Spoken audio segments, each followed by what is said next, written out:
देखो हमने last lectures जो था कैपेसिटर का, उसमें क्या डिसाइड किया कि एक कंडक्टर जो होता है उसमें एक लिमिट होती है, एक लिमिट तक वो चार्ज रख सकता है, बट उसके आगे क्या होगा, वो लीक करना शुरू कर जाता है। मतलब वो चार्ज जो लीक होता है वो क्या होता है, एयर के मॉलिक्यूल के साथ आयोनाइज्ड होता है। आपको समझ में आया था कि आयोनाइजेशन होने का लॉजिक क्या है, ठीक है।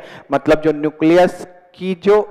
न्यूक्लियस में जो फोर्स होता है वो उससे ज्यादा क्या होता है, इलेक्ट्रिकल फोर्स हो जाता है ज्यादा से ज्यादा चार्ज देने के कारण, जिसके कारण क्या होता है कि एयर के मॉलिक्यूल्स में डिस्टर्बेंस पैदा हो जाता है, ठीक है। और जो चार्ज आप इंक्रीज कर रहे हो कंडक्टर का, वो चार्ज में जो फोर्स इंक्रीज करता है वो एयर के जो मॉलिक्यूल्स होते हैं उसके न्यूक्लियर फोर्स को क्या करता है, ब्रेक करता है। मतलब इंसुलेटर जो है एयर मॉलिक्यूल्स अपना कैरेक्टर खो देता है, और अपना कैरेक्टर खोने के लिए हमें मैक्सिमम कितना इलेक्ट्रिक फील्ड कंडक्टर में डेवलप करना पड़ता है, 3 × 10⁶ वोल्ट पर मीटर। अगर हमने इतना इलेक्ट्रिक फील्ड वहां पे क्रिएट करते हैं तो इंसुलेटर ब्रेक हो जाता है और वहां पर आयोनाइजेशन शुरू हो जाता है। जो एक्स्ट्रा चार्ज हम कंडक्टर को देते हैं, क्योंकि कंडक्टर अपनी कैपेसिटी पे आने के बाद जो एक्स्ट्रा चार्ज भी हम उस पर सप्लाई कर रहे हैं वो क्या होता है, एयर के मॉलिक्यूल के साथ आयोनाइज्ड होना शुरू हो जाता है। तो दैट मीन्स यहां पे मोरल ऑफ द स्टोरी क्या है कि एक कंडक्टर की भी अपनी एक कैपेसिटी होती है और वो अपनी कैपेसिटी के पॉइंट ऑफ व्यू से ही चार्ज रख सकता है। तो अगर वो कंडक्टर के पास कैपेसिटी है जितना वो चार्ज रख सकता है, तो हम क्या देख रहे हैं कि कैपेसिटी मतलब चार्ज उसमें जितना स्टोर कर रहे हैं, तो चार्ज को स्टोर करने का मीनिंग हमने क्या बोला कि एक्चुअल में हम एनर्जी को स्टोर कर रहे हैं। क्या स्टोर कर रहे हैं, एनर्जी को स्टोर कर रहे हैं। अगर तो वहां पर चार्ज को स्टोर करने के लिए एक टर्म्स और क्या ध्यान रखना है कि ज्यादा से ज्यादा चार्ज तो स्टोर करो, बट आपको उसका जो सबसे बड़ा दुश्मन है ज्यादा से ज्यादा चार्ज स्टोर करने के लिए, वो पोटेंशियल है। तो हमें क्या देखना है कि पोटेंशियल कम से कम इंक्रीज हो और चार्ज ज्यादा से ज्यादा स्टोर हो। उसके लिए हम क्या करेंगे, कैपेसिटेंस का सेफ बदलेंगे। तो एक हमने और उसमें हमने इक्विपमेंट्स क्या देखा कि हमने देखा कि एक हमारे पास जो होता है उसको हम कहते हैं स्फेरिकल कंडक्टर, स्फेरिकल कंडक्टर। तो स्फेरिकल कंडक्टर की कहानी सिंपल थी। क्या थी स्फेरिकल कंडक्टर, कि अगर कोई स्फेयर है आपके पास और उसके पास सपोज करो चार्ज कितना है Q और पोटेंशियल है उसका V और यहां पे उसकी रेडियस है R, तो मैंने क्या सिखाया, इनफाइनाइट पे सपोज करो कि दूसरा कोई कंडक्टर है मेरे पास। अगर वो इनफाइनाइट पे दूसरा कंडक्टर है तो उसका इनफाइनाइट पे उसका पोटेंशियल क्या होगा, 0। तो अगर हम यहां पे देखेंगे तो हम पोटेंशियल क्या लिखेंगे, V minus V infinity that is Q/4πε0R। और हमने क्या डिसाइड किया है कि कैपेसिटेंस इज इक्वल टू क्या होता है, चार्ज पर यूनिट पोटेंशियल। तो चार्ज हमारे पास क्या है Q और पोटेंशियल कितना निकाला हमने, Q/4πε0R। तो that means capacity of the spherical conductor, इसके स्फेरिकल कंडक्टर का कैपेसिटी हमें क्या मिला, 4πε0R। ये हमें क्या मिला, एक स्फेरिकल कंडक्टर की कैपेसिटी। अब यहां मेरी बात को समझना कि अगर मैं तुमको ये बोलूं कि मार्केट जाओ, ठीक है, और 200 लीटर की कैपेसिटी का एक बकेट खरीद के लाओ, तो तुम कैसे लाओगे, तो उसमें क्या बकेट में 200 लीटर वाटर फील करके लाओगे, देखो सर ये 200 लीटर की कैपेसिटी का है, या तुम उसमें मेजर करके लाओगे कि 200 कैपेसिटी का है वो, ठीक है। मतलब तुम क्या देखोगे, उसकी कैपेसिटी 200 लीटर की है या नहीं, वो तुमको वाटर मेजर करके नहीं, उसकी हाइट कितनी है, क्या ये इतने वॉल्यूम 200 लीटर रख सकता है या नहीं रख सकता, तुम वो देखोगे। मतलब एक्चुअल में क्या देखोगे, उसका सेफ एंड साइज, ठीक है।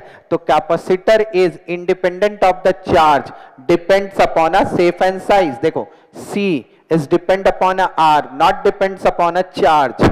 इज इट क्लियर, कहीं दिक्कत नहीं ना, कि कैपेसिटी ऑफ द कोई भी कंडक्टर, किसी भी स्फेरिकल हो या समथिंग, जो भी हम आगे डिस्कस करेंगे, वो सब किस पे डिपेंड करेगा, उसके सेफ एंड साइज पे, नॉट डिपेंड्स अपॉन द कितना उस पे पास चार्ज है। क्योंकि आपको दिख रहा है C is directly proportional to R, 4πε0 is a constant quantity ना, तो C is directly proportional to R। तो capacity is always depend upon a shape and size. जैसा सेफ एंड साइज होगा वैसा ही हम ध्यान रखेंगे। अब मेरी बात को समझो, हमारे पास मैंने तुमको ये सिखाया अभी थोड़ी देर पहले यहाँ पे कि हम जो यूज करते हैं फराडे नहीं यूज करते, क्योंकि 1 farad is a very big unit. तो हमने क्या बोला तुमको कि तुम क्या लिखो, 1 माइक्रो फराड, मतलब क्या लिखते हैं 10 to the power -6 farad. 1 pico farad, pico farad मतलब क्या लिखेंगे 10 टू द पावर -12 फराड। ये होता है। तो देखो अर्थ जो होता है ना, अर्थ, ठीक है, जिसपे हम तुम सब हैं, वो अर्थ क्या होता है, वो भी एक तरह से क्या है, एक कंडक्टर। ठीक है, तो अर्थ अगर एक कंडक्टर है तो मेरी बात को समझना ध्यान से, कि सपोज करो इसमें कि दिस इज द अर्थ, ठीक है, और ये जो अर्थ है इसका रेडियस हम लोग क्या लिखते हैं 6.4 इंटू 10 टू द पावर 6 इतना इसका रेडियस होता है। देख लो, अगर डाटा कहीं गलत होगा तो तुम चेक कर लेना, मेरे हिसाब से यही होता है, ठीक ना। 66400 किलोमीटर बोलते ना, obviously 6.4 into 10 to the power 6 metre इसका क्या हो गया रेडियस। ठीक है, तो अगर हम इसकी कैपेसिटी देखें तो कैपेसिटी हम क्या लिखते हैं अभी स्फेरिकल कैपेसिटर का 4 pi epsilon naught into R. तो देखो 4 पाई एप्सिलॉन नॉट मतलब 1 इंटू 10 टू द पावर 9 ना बेटा ये, और यहां पे क्या लिखोगे 6.4 इंटू 10 टू द पावर 6। ठीक है, अगर तुम इसको सॉल्व करोगे तो ये आएगा 7, ठीक है, 7.11 into 10 to the power minus, मैं ऐसे ही लिख देता हूं, मुझे थोड़ा डाटा याद है इसलिए मैं लिख देता हूं, इसका आएगा 711 माइक्रो फराड। ये क्या होता है इसकी कैपेसिटी। तो तुम यहां से एज्यूम करना शुरू करो कि अगर एक अर्थ की कैपेसिटी इतनी है तो 1 फराड तुम समझ सकते हो कितना बड़ा होगा। ठीक है, ये कितनी बड़ी यूनिट है, उसकी कैपेसिटी कितनी बड़ी। तो यूनिवर्स में ऐसा कोई बॉडी नहीं है जो 1 फराड कैपेसिटी रखे। आ रही है बात समझ में। तो इसीलिए जब भी हम मेजर करते हैं तो हम क्या मेजर करते हैं माइक्रो फराड या पिक्रो फराड। कहीं दिक्कत नहीं आपको समझने में, ये समझ में आया कि स्फेरिकल कंडक्टर और स्फेरिकल कंडक्टर मतलब कोई भी कंडक्टर है तो उसकी कैपेसिटी उसके शेप एंड साइज पे मतलब डिपेंड्स अपॉन अ ज्योमेट्री। ठीक है, कि जैसी ज्योमेट्री होगी उस पर डिपेंड करेगा। ऐसा कुछ नहीं है कि ये ऐसा वो ऐसा वाले फंडा कहीं नहीं लगाना, ये किस पे डिपेंड करेगा ज्योमेट्री पे, क्योंकि जैसा शेप होगा वैसा ही वो चार्ज स्टोर कर सकता है, और जो सबसे ज्यादा चार्ज स्टोर करेगा वही सबसे अच्छा क्या होगा कैपेसिटर होगा। मगर सबसे ज्यादा चार्ज स्टोर करने के लिए उसको ध्यान क्या रखना है कि कम से कम वोल्टेज इंक्रीज करे। ठीक है, क्योंकि आपको यह भी बात बहुत अच्छे से पता है कि charge is always directly proportional to voltage या पोटेंशियल। Is that clear? चलो, अब ये तुमको समझ में आया स्फेरिकल कंडक्टर क्या है और स्फेरिकल कंडक्टर कैसे मेजर करते हैं। ये स्टेटमेंट तो तुमको बहुत अच्छे से पता है ना। देखो हमेशा पोटेंशियल बेटा डिफरेंस पे निकालते, इसलिए मैंने V माइनस वी इंफिनिटी लिया था कि एक यहां पर है, एक समझ ले कहां पर है इंफिनिटी पे कंडक्टर रखा हुआ है, तो हम उसका क्या कैपेसिटेंस निकाले, और वो कैपेसिटेंस कितना निकला 4 पाई एप्सिलॉन नॉट आर। और यहां पे तुम देख सकते हो this become a constant quantity, तो C is depend upon R. और मैंने ये लॉजिक समझाई तुमको कि अगर कोई भी कैपेसिटर है तो उसमें कितना चार्ज रख सकते हैं वो उसकी कैपेसिटी है, उसमें कितना चार्ज फुल कर दिया वो नहीं। आ रही है बात में। एक कंडक्टर है जो 200 माइक्रोफैराड मतलब 200 माइक्रोकूलम चार्ज रख सकता है, तो हम वहां पे क्या कहेंगे अगर 200 माइक्रोकूलम चार्ज रख रहा है मतलब उसकी कैपेसिटेंस जो है वो 200 माइक्रोफैराड की है। ठीक है, क्योंकि वोल्टेज हमें क्या ध्यान रखना है 1 वोल्ट के पॉइंट ऑफ व्यू से ध्यान रखना है। इज इट क्लियर ना? चलो अब एक टर्म्स और समझो। अगर ये तुमको समझ में आया है तो अब यहां पे हमें ऐसा ऐसा इक्विपमेंट देखना पड़ेगा जो क्या करे कि ज्यादा से ज्यादा चार्ज स्टोर करे। ठीक है, इसको देखो इस तरह से ऐसे भी समझो कि तुमने एक देखा होगा स्प्रिंग वाला गन। वो स्प्रिंग वाले गन में क्या होता है कि तुम क्या कर रहे हो कंडक्टर में ज्यादा से ज्यादा चार्ज भर रहे हो ना, तो तुम एक्चुअल में देखो अगर मैं एनर्जी की बात करता हूं और तुम कहीं कंफ्यूज हो एनर्जी को लेके तो मेरी बात को ऐसे समझो कि तुम क्या कर रहे हो एक कंडक्टर में, देखो जैसे एक कंडक्टर में तुम क्या कर रहे हो चार्ज स्टोर कर रहे हो, स्टोर कर रहे हो ना बेटा, ध्यान से देख।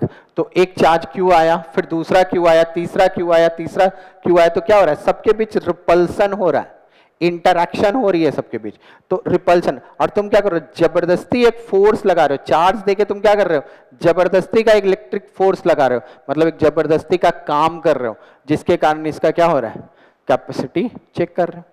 आ रही है बात में? तो ऑब्वियसली जबरदस्ती के चार्ज जो इसमें डाल रहे हो ना प्लस क्यू के अगेंस्ट एक और प्लस क्यू एक, और जो रिपल्शन हो रहा है वो एक्चुअल में क्या है, पोटेंशियल एनर्जी। तुम इस फंडे पे भी समझो कि मैंने पोटेंशियल एनर्जी क्या बोला, इंटरैक्शन की एनर्जी। तो एक क्यू डालो, दूसरा डालो, तीसरा डालो, चौथा डालो, पांचवा डालो, तो सबके बीच क्या होगा, रिपल्शन आना शुरू होगा।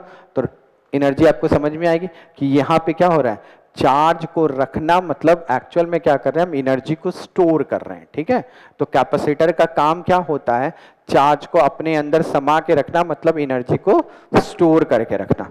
फंडा क्लियर है ना।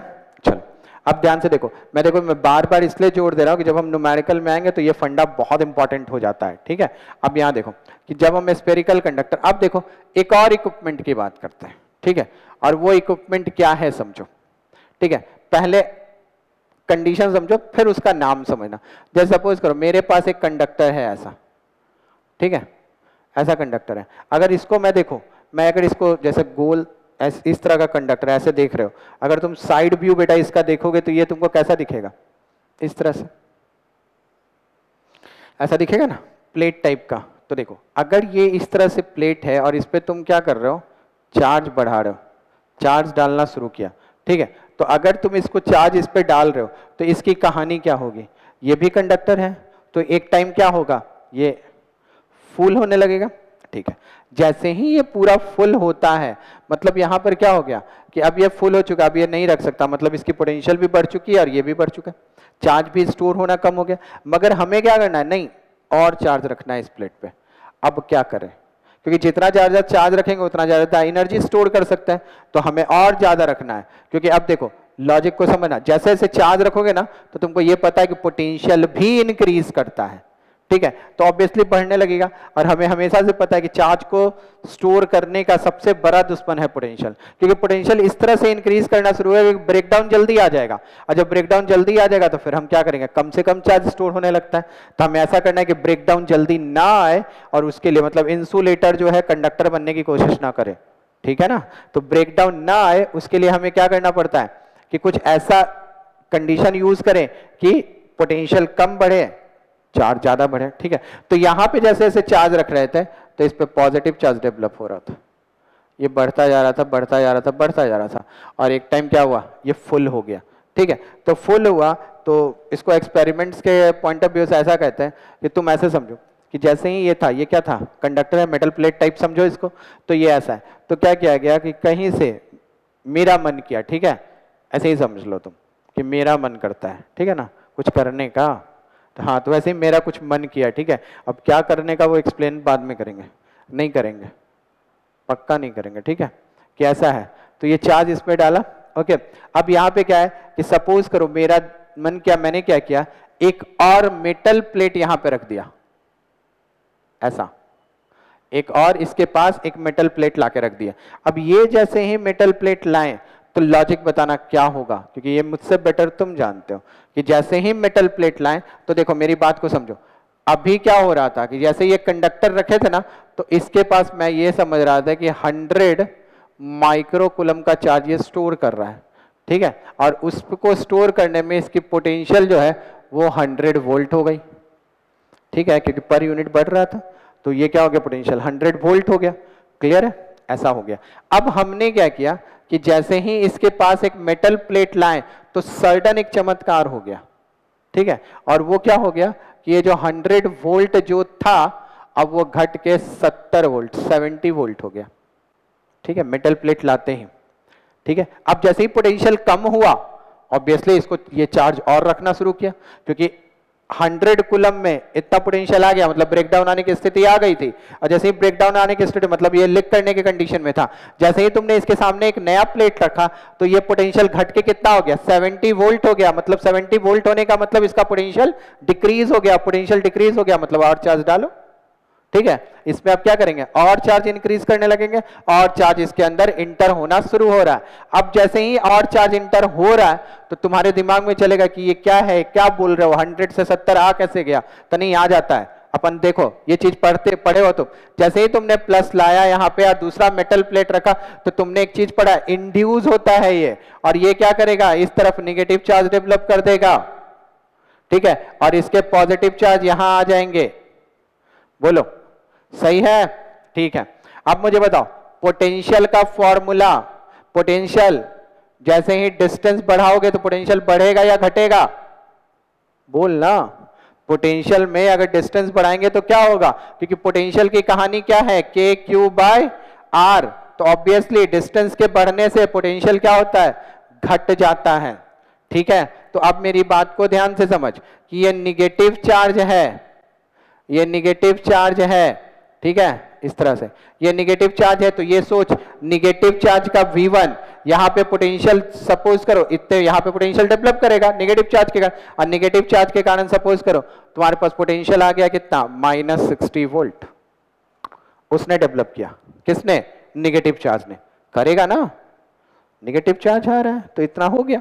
अब यहां पे ध्यान दे, मतलब जो पोटेंशियल तुम्हारे पहले था 100 वोल्ट, अब इस निगेटिव चार्ज के कारण वो कितना घट गया? 60। तो कितना आ गया? 40 वोल्ट। मगर तुम कहोगे आपने तो 70 लिखा, ये 40 का हिसाब बता रहे हो मेरे को। नहीं, कैलकुलेशन पक्का रखेंगे। पोटेंशियल कितना हो गया? इतना। अब देख, तेरे को पता है potential depends upon, potential depends, potential किस डिपेंड करता है? चार्ज पे। और पोटेंशियल घटता कब है? जब डिस्टेंस बढ़ता है। तो ये जो पॉजिटिव वाला था, ये जो पॉजिटिव वाला था, ये भी क्या हुआ? यहां पर डेवलप करेगा। अब तुम कहोगे कि सर ये -60 है तो ये भी तो +60 होगा ना रे। ये क्या है? प्लेट। प्लेट में सेपरेशन होता है, और सेपरेशन होता है तो ये पोटेंशियल क्या होगा? थोड़ा कम होगा। और वो कितना हो गया? वो समझ कितना आ गया? 30 वोल्ट पॉजिटिव के कारण। तो अब बता कितना हो गया? 70 वोल्ट। तो अब बोलो, समझ में आया कि 100 वोल्ट से 70 वोल्ट आया कैसे? जब 100 वोल्ट से घट के 70 वोल्ट चला गया, ठीक है, तो अब ऑब्वियसली वापस चार्ज इस पे क्या होगा? डालना शुरू करेंगे। ठीक है, चलो अब मेरी बात समझो कि इतना तो काम कर दिया कि नहीं?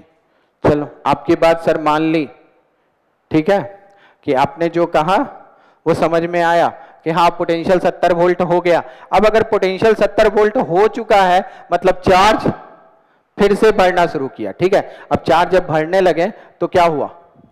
फिर वापस कहानी वही कि ये फिर से स्टोर हो गया ज्यादा से ज्यादा चार्ज।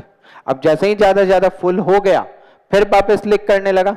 ठीक है, लीक करने लगा तो फिर वही है, अभी भी दिक्कत है। जब लीक करने लगा तो मेरे को नहीं अभी और चार्ज डालना है, लीक नहीं होना, पोटेंशियल को और कम करना है। ठीक है, पोटेंशियल को और कम करना है, लीक होने नहीं देना है इसको। तो लीक नहीं होने देने का कहानी अब क्या करें? ठीक है, अब इससे भी कम कैसे करें? तो इससे भी कम करने के लिए, क्योंकि जैसे ही पोटेंशियल कम करेंगे तभी ज्यादा से ज्यादा चार्ज डालेंगे, और ज्यादा से ज्यादा चार्ज डालने के लिए पोटेंशियल को कम करना पड़ेगा। अब पोटेंशियल को कम करने के लिए अपन क्या कर रहे हैं? यहां पे अर्थ करना शुरू करते हैं।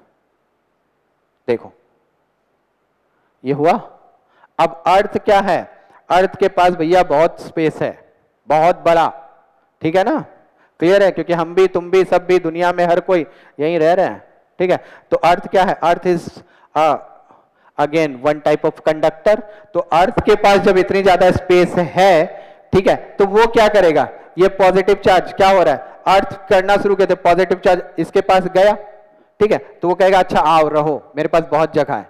वो थोड़ा सा दूसरा चार्ज घसकेगा, उसके पास में जाएगा, फिर जाएगा। मतलब ये सारे पॉजिटिव चार्ज को अर्थ क्या करेगा?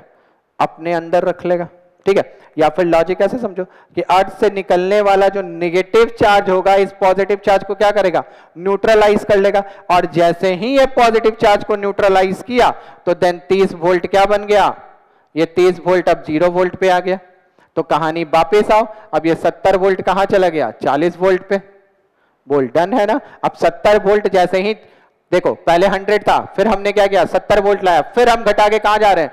40 वोल्ट पे। अब 40 वोल्ट पे आ गया, मतलब वापस इसका कंडीशन क्या हुआ कि पोटेंशियल घट रहा है, अब चार्ज डालो। अब वापस से हम चार्ज क्या कर रहे हैं? इसमें डालना शुरू कर रहे हैं, और जैसे जैसे इसमें चार्ज डालना शुरू करेंगे फिर इसकी कैपेसिटी हम बढ़ा देंगे। आ रही है बात समझ में? तो पैरेलल प्लेट कैपेसिटर ऐसे होता है, जैसे सपोज करो भंगार वाला आता है ना, कुछ सामान लेने के लिए उसके पास एक बोरी होती है। ठीक है, उसमें क्या करे? वो कचरा डालता है। ठीक है, जब उसका कचरा भर जाता है तो वो क्या करता है? उसको ऐसे ऐसे हिलाता है, ऐसे ऐसे पटकता है। ठीक है, तो क्या होता है? थोड़ा स्पेस बनता है। ठीक है, तो और डालो। ठीक है, अभी और डालो मतलब एक प्लेट लाओ, एक एक स्टेट समझना। तुमने क्या किया? भंगार वाले को बुलाया और भंगार वाले को क्या कहा कि चार्ज डालो। मतलब चार्ज इन द सेंस कचरा डालो, भंगार वाले का जो भी खरीदना है वो डालो।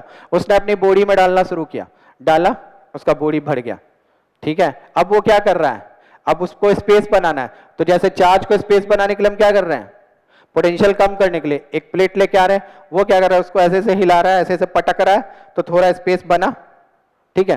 तो स्पेस बना, तो फिर वो डालना शुरू किया, और डालो, और भी जो भंगार के सामान है उसमें डालो, वो डाला। उसके बाद क्या हुआ, फिर फुल हो गया उसका, ठीक है। जैसे हमने एक प्लेट लाया, फिर फुल हो गया चार्ज, अब वापस क्या हो गया, वापस लीक करने की स्थिति है, तो हम क्या कर रहे हैं, अर्थ कर रहे हैं, मतलब भंगार वाला क्या कर रहा है, उसको क्या कर रहा है, कोई हथौड़ा लेके उसको ऐसे से दबा रहा है, फिर अंदर चला गया, दस लाइक अर्थ। तो वो क्या कर रहा है, अब फिर स्पेस में डालो, तो फिर स्पेस में डाल रहे हैं। आया फंडा समझ में। तो इस तरह से हम क्या करते हैं, पैरेलल प्लेट कैपेसिटर में ज्यादा से ज्यादा चार्ज स्टोर कर सकते हैं, इसलिए ये भी एक तरह का क्या होता है, कैपेसिटर, ठीक है, पैरेलल प्लेट कैपेसिटर जो हम यूज करते हैं। अब ध्यान से समझना कि दो चीजें बेटा कैपेसिटर में, एक कहने क्या बोला, माइक्रोफराड और एक पिक्रोफराड, ठीक है। तो ये दो तरह के कैपेसिटर यूज करते हैं हम लोग, ठीक है ना, जिसको माइक्रोफराड। अब तुम सोचोगे सर ये कहाँ यूज करते हो, तो जितने भी ये तुम्हारे सब दिख रहे हैं ना इलेक्ट्रिकल चीजें, पंखा, ट्यूबलाइट, ये सब फैन, ट्यूबलाइट, ये सब, इन सब में हम माइक्रोफराड का कैपेसिटर यूज करते हैं, ठीक है। फैन में देखो व्हाइट कलर का एक लगा रहता है, उसको कैपेसिटर ही होता है, वो क्या होता है, वो माइक्रोफराड का होता है। तो पिक्रोफराड कहाँ यूज करते हो, इलेक्ट्रॉनिक्स आइटम में, ट्रांजिस्टर में, ठीक है, कंप्यूटर के चिप बनाने में, इन सब में हम क्या करते हैं, पिक्रोफराड के कैपेसिटर को यूज करते हैं। तो हमारा लॉजिक क्या है, हमारा लॉजिक सिंपल यही है कि भाई ज्यादा से ज्यादा चार्ज स्टोर करने वाला जो इक्विपमेंट है वो ही सबसे अच्छा कैपेसिटर है, ठीक है। तो हमने क्या देखा, पैरेलल प्लेट कैपेसिटर ज्यादा से ज्यादा चार्ज स्टोर कर सकता है, और ज्यादा से ज्यादा चार्ज स्टोर करने के लिए हम इतने सारे फंडे यूज करते हैं, ठीक है। अब यहां पे बात आओ, अब तुम मेरी बात सुनो वापस से, ठीक है, कि अब कहानी क्या है, कि अब ये कह रहा है कि चलो इतनी बातें तो इनकी सुन ली मैंने, अब थोड़ी एक नई बातें सुन लो। अच्छा बताओ, इसको कितना चार्ज दिया, मान ले तूने इसको चार्ज क्यू दिया, दे रहे हो ना, प्लस क्यू चार्ज किया, कैपिटल क्यू दे रहे हैं, और भर के आ गया स्मॉल क्यू, ठीक है। तो इसके पास कितना चार्ज आ गया, माइनस क्यू, इंड्यूस हुआ। तो बताओ नेट चार्ज कितना हो गया, अगर किसी के दिमाग में पैदा हो रहा है ना कि नेट चार्ज जीरो हो गया, तो वो पिटोगे, ठीक है, क्योंकि ये हेल्प कर रहा है पोटेंशियल को कम करने के लिए, ठीक है।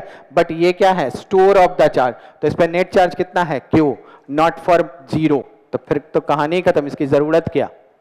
आया फंडा समझ में, नेट चार्ज कितना है इसके पास, क्यू, क्लियर है। अब नेट चार्ज यहां पर क्यू है। अब तुम एक लॉजिक और समझो कि तुमने इस तरह से दो प्लेट्स रखे थे ना, और मैंने बताया था कि बेटा यहां देख, यहां पे इलेक्ट्रिक फील्ड क्या होगा, यहां पे इलेक्ट्रिक फील्ड क्या होगा, यहां पे इलेक्ट्रिक फील्ड क्या होगा, हमने बड़ा डिटेल में पढ़ा था ना गॉस थ्योरम के केस में।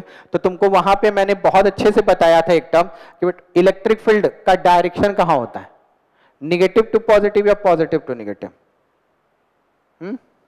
चलो क्लियर है। तो इलेक्ट्रिक फील्ड कहां से कहां जाता है, पॉजिटिव टू निगेटिव, पॉजिटिव से निकलता है निगेटिव की तरफ जाता है। तो अगर यहां पे देखो तो इसमें तुमको इस तरह से इलेक्ट्रिक फील्ड बनता हुआ दिखेगा, बोलो दिखेगा ना। और जो इलेक्ट्रिक फील्ड बनता दिखेगा, उस इलेक्ट्रिक फील्ड के किसी भी पॉइंट्स को पकड़ के चलो, वो पॉइंट क्या होता है, इक्विपोटेंशियल सरफेस, मतलब वो क्या है, पोटेंशियल वहां पर क्या मिलता है तुमको, कांस्टेंट मिलता है ना, ठीक है, क्योंकि इलेक्ट्रिक फील्ड का जो परपेंडिकुलर लाइन बनाओगे वही तो इक्विपोटेंशियल सरफेस होता है। और ये हमने बहुत डिस्कस किया, मतलब तुमको समझ में आ रहा है कि यहाँ पे इलेक्ट्रिक फील्ड यूनिफॉर्म है, इलेक्ट्रिक फील्ड कैसा है, यूनिफॉर्म है।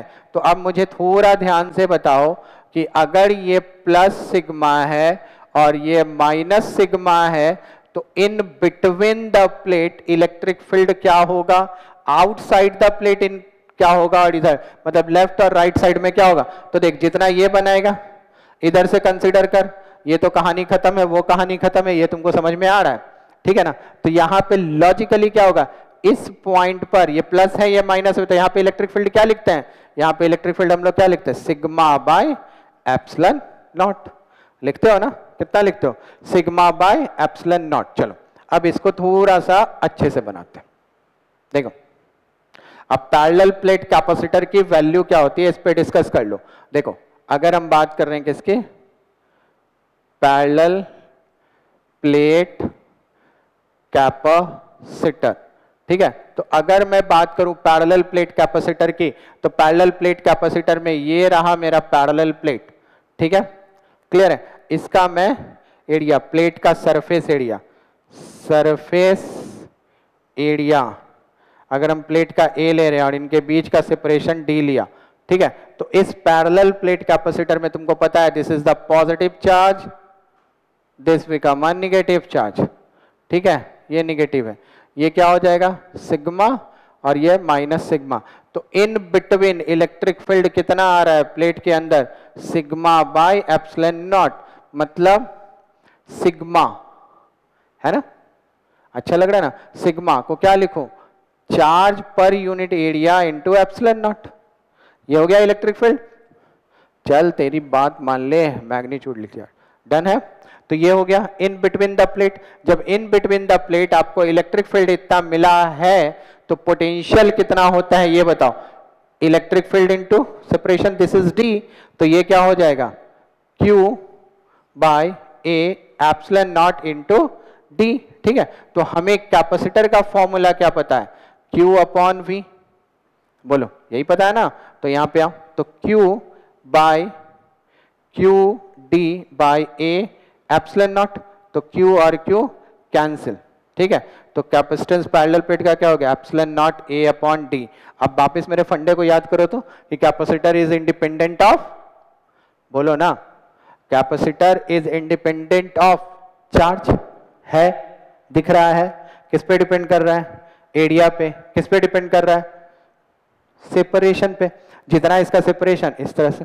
तो तुमको एकदम क्लियर पता चल रहा है अब कि अगर हम कैपेसिटर की कहानी जब भी डिस्कस करेंगे तो ध्यान क्या रखना हमको कैपेसिटर के केस में ऑलवेज, कि पोटेंशियल को बढ़ने नहीं देना है और किसको बढ़ाना है, चार्ज के स्टोरेज को। अगर चार्ज का स्टोरेज बढ़ेगा तभी उसका कैपेसिटेंस बढ़ेगा, और जब कैपेसिटेंस उसका बढ़ेगा तो ज्यादा से ज्यादा उसमें चार्ज स्टोर होगा, और ज्यादा से ज्यादा चार्ज स्टोर होने का मतलब उसके अंदर हम ज्यादा से ज्यादा एनर्जी स्टोर कर सकते हैं, ठीक है। अब यहां पे मेरी लॉजिक समझो कि एनर्जी स्टोर करके करोगे क्या, ठीक है। तो देखो अगर मैं बोलूं एनर्जी ज्यादा से ज्यादा स्टोर कर रहे हैं, मैंने स्टोर कर लिया, मेरे को इतना मिल गया, ठीक है। अब तुमको सारी कहानी इसकी पता है कि क्या क्या हो रहा है। अब ज्यादा से ज्यादा एनर्जी स्टोर करने का मीनिंग क्या है, ठीक है, कि जैसे मेरी बात समझो कि ये सबसे अच्छा होता है कि जल्दी से, जितना जल्दी एनर्जी स्टोर होता है ना उतना ही जल्दी वर्क भी करता है ये, ठीक है। जैसे मैं बात करूं inverter, inverter is the best examples of the capacitor, ठीक है, क्लियर है, inverter is the best example of the capacitor. अब पूछोगे क्यों, क्योंकि तुम क्या कर रहे हो कि जब करंट की सप्लाई हो रही है तो तुम इन्वर्टर को चार्ज करने पर लगे हुए, ठीक है। अब वो इन्वर्टर क्या हो रहा है, अपने साइज, सेफ एंड साइज के हिसाब से चार्ज स्टोर कर रहा है। अब तुम इतनी बातें समझ चुके हो कि कैसे स्टोर हो रहा है उसमें, ठीक है। तुम एक चीज देखना इन्वर्टर में, वो कुछ हुकर होते हैं ऊपर लगे हुए, हुक टाइप के, वो हमेशा देखोगे इवन नंबर में होगा, ऑड नंबर नहीं होता, ठीक है, क्योंकि एक प्लेट, दूसरा प्लेट, तीसरा, चौथा, पांचवा, छठा, इनके बीच स्टोरेज होना शुरू होता है, तो तुम देखना उसमें। तो वो जब इन्वर्टर की तुम बात करोगे तो इन्वर्टर को अपन क्या कर रहे हैं, चार्ज कर रहे हैं, चार्ज कर रहे हैं मतलब सप्लाई कर रहे हैं ना चार्ज।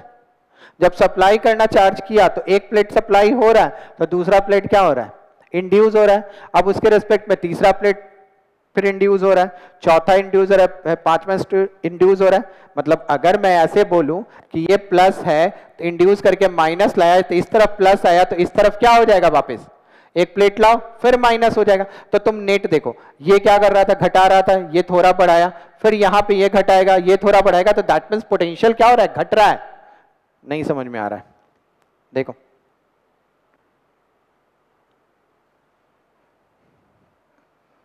देखो अगर मैं पैरेलल प्लेट की बात करूं बेटा, तो पैरेलल प्लेट को तुम देखोगे ज्यादातर बुक में ऐसे बनाया जाता है, ठीक है। और हमारे ज्ञानी है एच.सी. वर्मा, वो ऐसे बनाते हैं, ठीक है। उनका क्या कहना है कि कैपेसिटर है ना, शेप एंड साइज नहीं बोलेगा ना तुम, जब नहीं बोलेगा तो ऐसे बना, ठीक है। और बाकी जो दिमाग लगाते हैं वैसे बताते कि नहीं भाई पैरेलल प्लेट वाला फंडा है, ठीक है। तो ऐसा है। तो देखो अब यहाँ पे लॉजिक क्या है कि जब हम यहाँ से चार्ज सप्लाई करना शुरू किए तो इसके पास क्या डेवलप हो गया, पॉजिटिव चार्ज, तो इसके पास क्या डेवलप हो गया, निगेटिव चार्ज। अब इसके पास जब तुम दूसरा प्लेट ला रहे हो, ध्यान देना, तो ये अब ये क्या डेवलप कर रहा है, पॉजिटिव चार्ज। अब ये क्या डेवलप कर रहा है, निगेटिव चार्ज। तो देखो अगर तुम इस पे देखोगे तो मान ले यहां पे कुछ पोटेंशियल है, तो ये क्या करेगा, ये निगेटिव पोटेंशियल लाएगा, और यहां का जो पॉजिटिव, यहां पे जो पॉजिटिव है ये यहां पे क्या करेगा, ऐसे छोड़ दे। तो इसको देख, यहां पे ये क्या होगा, फिर ये पॉजिटिव लाएगा बट इससे कम लाएगा, फिर ये लाएगा, फिर ये लाएगा। तो ऐसा कहानी होगा, तो पोटेंशियल क्या हो रहा है, घट रहा है ना। अब पोटेंशियल जितना एक प्लेट को चाहिए था, अब ये ज्यादातर प्लेट जोड़ते जाओगे, जोड़ते चले जाओगे, तो पोटेंशियल क्या होगा, डिक्रीज होने लगेगा। जब पोटेंशियल डिक्रीज होने लगेगा तो ऑब्वियसली अब उसके पास क्या है कि उसके पास चार्ज ज्यादा रखने की कैपेसिटी बन गई, वो चार्ज ज्यादा से ज्यादा रखेगा, सप्लाई ऑफ द चार्ज बढ़ता चला जाएगा। आ रही है, वही चीज तुम इन्वर्टर के केस में देखो। इन्वर्टर में क्या होता है कि इन्वर्टर में जब हम चार्ज सप्लाई करना शुरू करते हैं तो वो क्या कर रहा है, चार्ज को स्टोर कर रहा है, स्टोर कर रहा है, स्टोर कर रहा है, स्टोर कर रहा है। एक टाइम ग्रीन, रेड से ग्रीन हो जाता है, मतलब अब स्टोर होना बंद हो चुका है। अब वो जो तुम्हारा चार्ज सप्लाई तुमने बंद नहीं किया, तो वो चार्ज कहां जा रहा है, एयर के मॉलिक्यूल के साथ आयोनाइज्ड हो रहा है, मतलब वहां के आसपास का इलेक्ट्रिक फील्ड क्या हो रहा है, बढ़ रहा है। मतलब इसके कारण क्या हो रहा है कि जो तुम्हारा बचा हुआ पार्ट है ना एनर्जी का, जो कंडक्टर में नहीं आ रहा है फिर भी तुम स्टोर किए जा रहे हो, तो वो जो हीट हो रहा है ना, वो हीट एनर्जी में डेवलप हो रहा है, क्योंकि बॉडी छू के देखना इन्वर्टर की, वो गर्म हो जाती है। और तुम याद रखो कि 50% ऑफ द एनर्जी जो होती है वो हीट एनर्जी में ट्रांसफर होकर लॉस करते हैं हम लोग। ठीक है, ये कहानी मैं तुमको डिक्लेयर करके आगे बताऊंगा कि एनर्जी के केस में क्या होता है, बट तुम अब यहां पे ये समझ चुके हो कि जब हम कोई भी इन्वर्टर चार्ज करते हैं तो इन्वर्टर चार्ज करने का मतलब क्या बोलते हैं कि हम चार्ज एनर्जी को स्टोर कर रहे हैं। और कब तक एनर्जी स्टोर कर सकते हैं या चार्ज कब तक रख सकते हैं, चार्ज तब तक रख सकते हैं जब तक उसकी पोटेंशियल ब्रेकडाउन की स्थिति ना हो जाए एयर की। तो एयर की ब्रेकडाउन की स्थिति होने के लिए हमें क्या देखना पड़ता है, वहां पे इलेक्ट्रिक फील्ड कितना डेवलप करते हैं, 3 × 10⁻⁶ वोल्ट पर मीटर। जब इतनी इलेक्ट्रिक फील्ड वहां पे डेवलप कर दी है, मतलब वो एयर का मॉलिक्यूल ब्रेकडाउन होने की स्थिति में है, और वो क्या कर रहा है, अपने मॉलिक्यूल्स के साथ आयोनाइज्ड होना शुरू हो रहा है। जब वो आयोनाइज्ड हो रहा है तो वहां पर एक एनर्जी डेवलप हो रही है, जिस एनर्जी को अपन हीट एनर्जी कहते हैं, और वो हीट एनर्जी क्या कर रहा है, इन्वर्टर के बॉडी को हिट कर रहा है। ठीक है, जिसके कारण इतनी एनर्जी, हीट एनर्जी क्या हो रहा है, जो electrical energy minus heat energy loss हो रही है, एनर्जी आ रही है बात में, वो एनर्जी लॉस हो रही है। ठीक है, तो वर्किंग ऑफ द कैपेसिटर क्या है, तो वर्किंग ऑफ द कैपेसिटर है स्टोरेज ऑफ द चार्ज, कि कितना ज्यादा तुम चार्ज स्टोर कर रहे हो। तो अब वहां पे देखो इन्वर्टर चार्ज हो रहा था, तुमने कर दिया, अब वो जो चार्ज हुआ, जैसे ही पावर कट हुई, अब वो इन्वर्टर सडन क्या करता है, चार्ज सप्लाई करना शुरू करता है। मतलब अभी तक वो इन्वर्टर था, और जब वो चार्ज सप्लाई करने लगता है, पावर कट होने के बाद तुम्हारे फैन टीवी सब चलने लगता है, उसका मतलब अब वो डिस्चार्ज होने के कंडीशन में आ गया। जब वो डिस्चार्ज होने के कंडीशन में आ चुका है, मतलब वो क्विक फॉर्म होता है। तो इसलिए हमेशा याद रखो कि एनर्जी जो स्टोर करते हैं हम कैपेसिटर में, वो जितनी जल्दी स्टोर करते हो उतनी जल्दी वो क्या करता है, वर्किंग भी बहुत फास्ट करता है।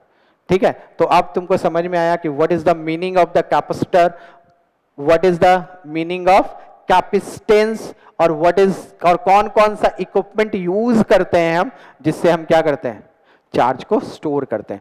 तो आज मैंने तुमको 2 इक्विपमेंट्स के बारे में बताया, एक बताया तुमको स्फेरिकल और एक बताया मैं तुमको पैरेलल प्लेट कैपेसिटर। तुमको समझ में आ रहा है पैरेलल प्लेट कैपेसिटर के बारे में कि कैसे कैसे स्टोर करते हैं। पहला एक का है, दूसरा लाओगे, पोटेंशियल कम करोगे, उसको अर्थ करोगे और पोटेंशियल कम करोगे।